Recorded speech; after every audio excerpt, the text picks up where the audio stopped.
À ce moment où nous procédons à la clôture de la 39e session ordinaire du Conseil des ministres du CAMES,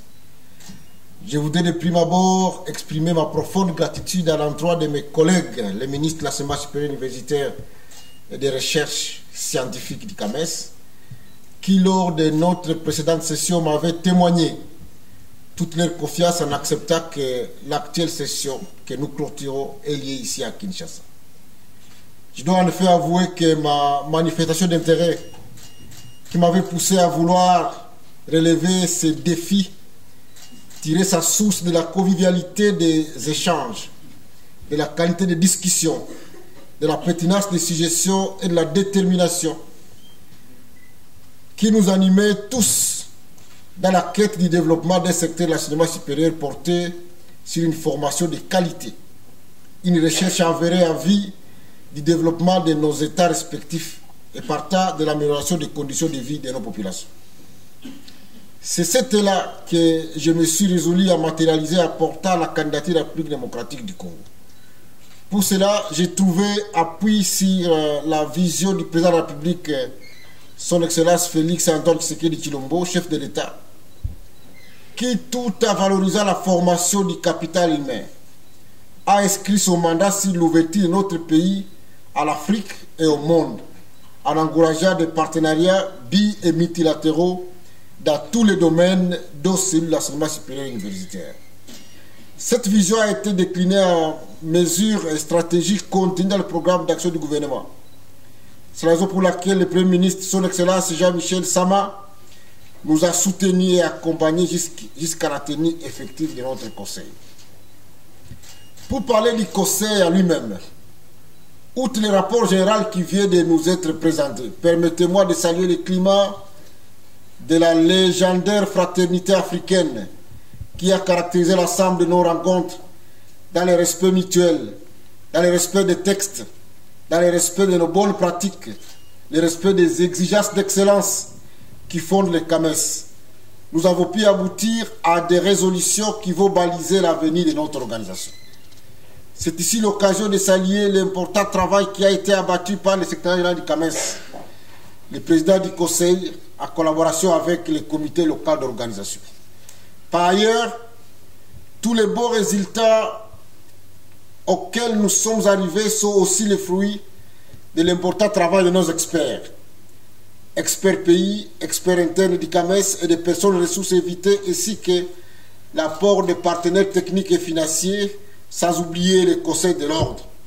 À tous, j'ai dit bravo. Excellences, mesdames et messieurs, pour revenir sur les propos de son Excellence, monsieur le Premier ministre, lors de notre cérémonie d'ouverture faisant état de la consolidation du rôle de la RDC dans les CAMES et de la ferme volonté de notre pays à participer à la construction d'un espace de l'enseignement supérieur universitaire africain en adéquation avec les mutations internationales de l'ère, permettez-moi, après avoir suivi les différentes préoccupations autour de la réforme de notre secteur, de porter à votre connaissance quelques éléments contextuels qui ont émaillé cette réforme en République démocratique du Congo. En fait, lors de la présentation du livre sur les LMD, nous nous sommes largement interrogés sur les normes de création des établissements et la délivrance des diplômes. Le rôle des ministres de l'enseignement supérieur universitaire dans un processus de réforme. La formation des parties prenantes devant mettre en œuvre la réforme. L'acquisition des ressources humaines, matérielles que financières ainsi que des infrastructures.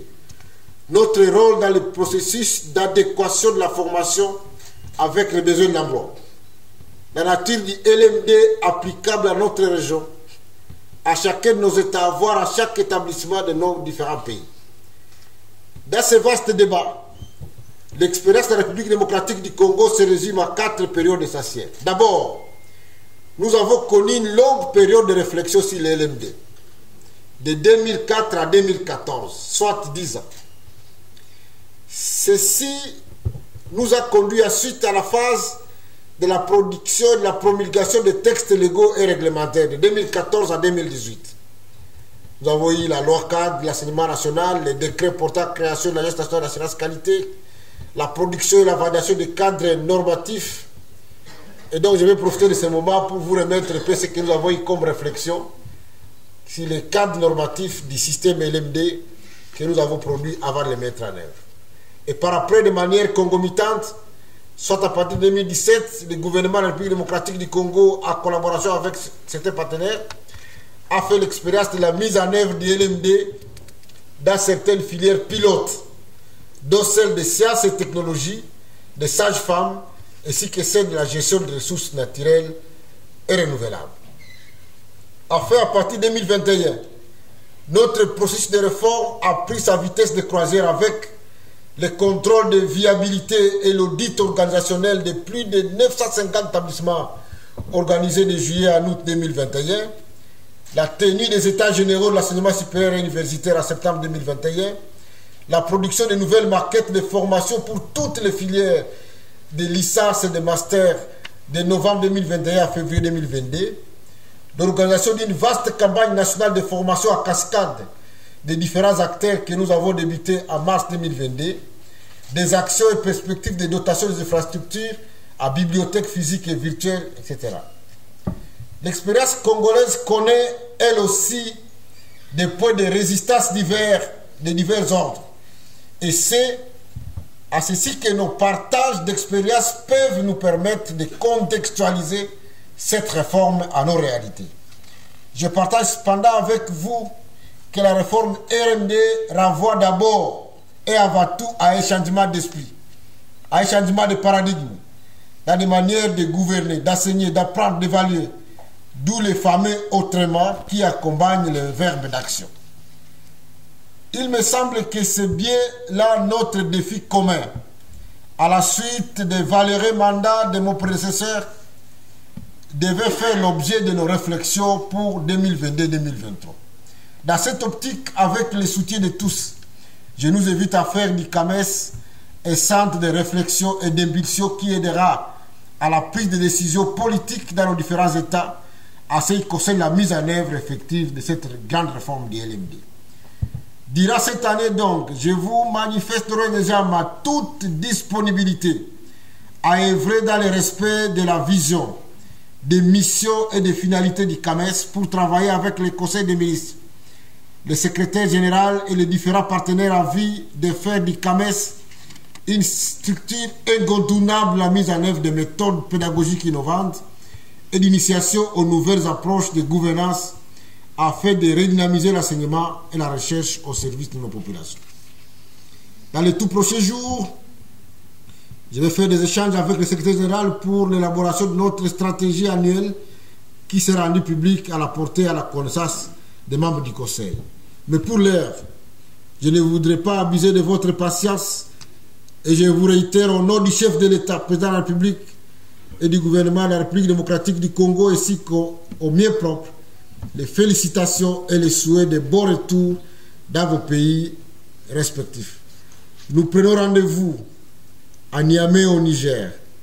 en 2023 pour notre 40e session ordinaire. Ceci dit, je voudrais profiter de ce moment pour féliciter tous ceux qui ont été élus aujourd'hui et je voudrais effectivement réitérer à leur endroit les félicitations de notre gouvernement et de notre président de la République et nous sommes disposés à pouvoir travailler avec eux. Donc ceci dit, au nom du président de la République, son Excellence Félix Antoine Tshisekedi Tshilombo, je vais déclarer close la 39e session du Conseil des ministres du CAMES, organisée à Kinshasa, République démocratique du Congo. Et je voudrais donner une marque spéciale à tous les anciens ministres qui ont amené la République démocratique du Congo à adhérer au CAMES. Et je voudrais vous dire que nous ne sommes pas encore tous les deux pieds dans le CAMES, mais nous voulons, avec votre accompagnement, que nous puissions, à partir de cette année, commencer pas à pas à participer de manière régulière au programme du CAMES. Et nous avons résolu de jeter d'abord notre faculté de médecine dans le programme des CAMES à partir de cette année. Je dis et je vous remercie.